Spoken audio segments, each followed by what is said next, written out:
Now, the Bible says whenever Russia rises in the end time, she's not going to rise alone. Ezekiel 38 here describes an invasion of Israel by Russia and an alliance of other nations, mainly Islamic nations, in the end times. And there's two main points here really to see about this alliance. The first thing is what I call the commander, and then we look at what I call the countries.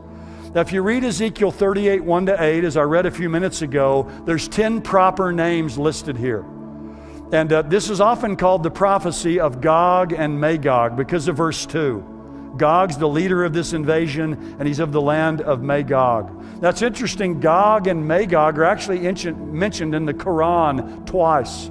Now, of course, they change it all around as they often do. It's a different story than we have in Scriptures. But it's interesting. They borrow this from the Bible of an invasion of Gog and Magog. Now, Gog here is the leader of this invasion. Gog's not a geographical place. We know that because Gog is referred to as being of the land of Magog, and God actually addresses Gog directly several times in these chapters. And the word Gog probably means darkness. Now, Gog here is not the same person as the Antichrist. That's an important distinction to make. A lot of people blend the two together. But the Antichrist is going to be the ruler and the leader of a revived or reunited Roman Empire. What we would call today, and what we're seeing happening, kind of, NATO in the West. Whereas this leader, Gog, is the leader of an invasion from the north. He's called in Daniel 11:40 the king of the north.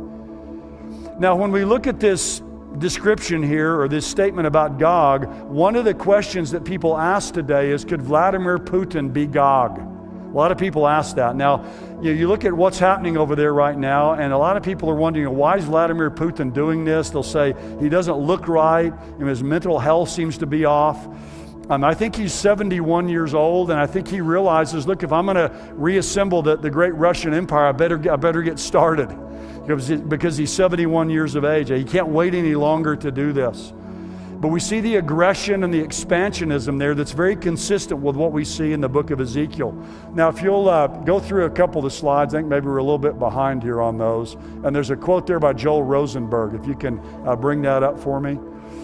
Yeah, this is a really good quote by Joel Rosenberg. He says, over the years, people have asked me if Putin might be the Russian dictator referred to as Gog in the biblical prophecies of Gog and Magog, Ezekiel 38 and 39. Here's my quick answer. It's too soon to draw such a conclusion. There's much more that would have to happen to indicate that Putin is the Gog of Bible prophecy. But there's no question in my mind that Putin is Gog-esque. That's a great statement, isn't it? He's Gog-esque. He's dangerous, and both Israel and the West should keep a close and wary eye on him, especially given all that Putin has done to build a strategic alliance between Russia and Iran and the other countries mentioned in the Gog-Magog prophecies. So certainly the entire structure of Russian power rests with him. He's the new czar of Russia. It reminds me of what one of the Puritans said. That the Puritans often believed that the Pope was the Antichrist. One of the Puritans said this years ago, if the Pope be not the Antichrist, he has the ill luck of looking very much like him. And I think the same thing is true of Vladimir Putin. If he's not Gog, he has the ill luck of looking very much like him. But again, time will tell. What we can say for certain is Putin can't be definitively identified as Gog, nor can he be conclusively ruled out. So he may be setting the stage for somebody else who's waiting in the wings. But at a minimum, Vladimir Putin's at least, I think, a frightening foreshadow of what's coming. So the commander of this invasion is Gog. And then the coalition is found in these 9 other geographical locations that are given. Magog and Meshech and Tubal. And now if you look on a modern map, you're not going to find Magog, Meshech, Tubal, Gomer, Togarmah on any modern map.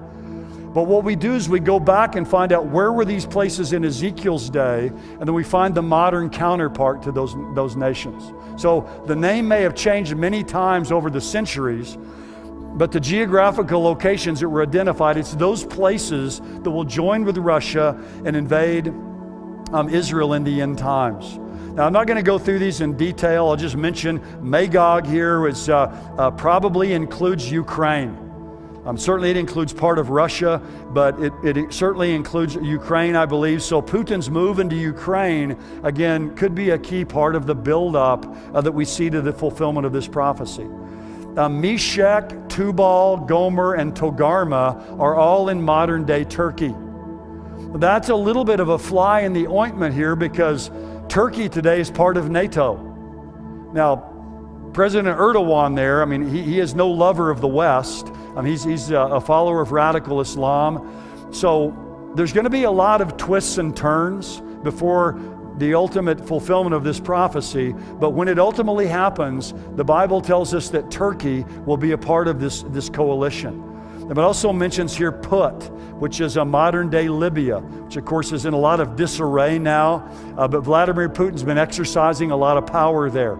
You have Kush, which is modern-day Sudan. The northern part of Sudan is a radical Islamic nation. And then, of course, in verse 5, you have Persia, which is modern-day Iran.